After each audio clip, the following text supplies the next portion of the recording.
നിങ്ങൾ ഭക്ഷണം കഴിച്ചുകൊണ്ടിരിക്കുന്ന സമയത്ത് ഫുഡ് തൊണ്ടേ കുടുങ്ങി ഒറ്റക്കാണ്. അപ്പൊ നിങ്ങൾ എന്ത് ചെയ്യും? ഈ കണ്ടീഷൻ അറിയാലോ എല്ലാവർക്കും, ചോക്കിംഗ് എന്ന് പറയും. തൊണ്ടേ കുടുങ്ങിയാൽ അതൊരു എമർജൻസിയാണ്. നിൽക്കുമ്പോൾ നമ്മൾ ആകെ വെപ്രാളായിരിക്കും, ശ്വാസം ഉണ്ടാവില്ല, പക്ഷെ നമുക്ക് ബോധം ഉണ്ടാവും. ആ സമയത്ത് നമ്മൾ ചെയ്യേണ്ടത് ഒന്ന് പറയുന്നത് സെൽഫ് ഹെംലിച്ച് മെനുവർ എന്ന് പറയും. നമ്മുടെ വയറിന്റെ പൊക്കിളിന്റെ തൊട്ട് മുകളില് നമ്മളെ വയറിന്റെ എല്ലെല്ലില്ലേ, അത് കഴിയുന്ന സ്ഥലത്ത് അതിന്റെ ഇടയിലായിട്ട് കൈ ഇങ്ങനെ വെച്ച് നന്ന ഫേമായിട്ട് ഒന്ന് ഗ്രിപ്പ് ചെയ്ത് മുകളിലേക്ക് ഇങ്ങനെ പ്രസ് ചെയ്യാൻ വേണ്ടത്. പക്ഷെ പലപ്പോഴും ഇത് ചെയ്യാൻ പറ്റാറില്ല ആ കണ്ടീഷനിൽ. പക്ഷെ വേറൊരു ഓപ്ഷൻ ഉണ്ട്. ആ സമയത്ത് നമ്മൾ ചെയ്യേണ്ടത് ചെയറോ അല്ലെങ്കിൽ ഇങ്ങനെ എഡ്ജുള്ള ഭാഗങ്ങളിൽ നമ്മളെ വയറിന്റെ മുകൾ ഭാഗം പ്രസ് ചെയ്ത് വെച്ചിട്ട് അവിടെ ഇങ്ങനെ അമർത്തി പ്രഷർ കൊടുക്കുകയാണ് വേണ്ടത്. ആ പ്രഷറിൽ നമ്മളെ ഫുഡ് പാർട്ടികൾ പുറത്തേക്ക് വരും. ഇത് ചെറുതായി തോന്നുമെങ്കിലും ആ ഒരു മൊമെന്റിൽ ഇത് രക്ഷപ്പെട്ടു വന്ന ആൾക്കാർക്ക് ഇതിന്റെ പ്രാധാന്യം എത്രത്തോളം ഉണ്ടെന്ന് മനസ്സിലാവും.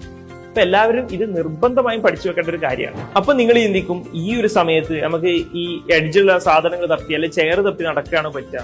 പക്ഷെ നിങ്ങൾ മനസ്സിലാക്കേണ്ടത് ആ ഒരു മൊമെന്റില് നിങ്ങളെ രക്ഷിക്കാൻ ആരും ഇല്ലെങ്കിൽ നിങ്ങൾക്കുള്ള ഒരേ ഒരു ഓപ്ഷനാണ്. അപ്പൊ ഇത് അറിയാത്തവര് എപ്പോഴും നോക്കുക എന്ന് പറഞ്ഞാല് തൊണ്ടേ കൈയിട്ടിട്ട് ഛർദ്ദിച്ച് പുറത്ത് കളയാൻ വേണ്ടി നോക്കുക. അത് പലപ്പോഴും കൂടുതൽ അപകടത്തിലേക്കാണ് എത്തിപ്പെടുക.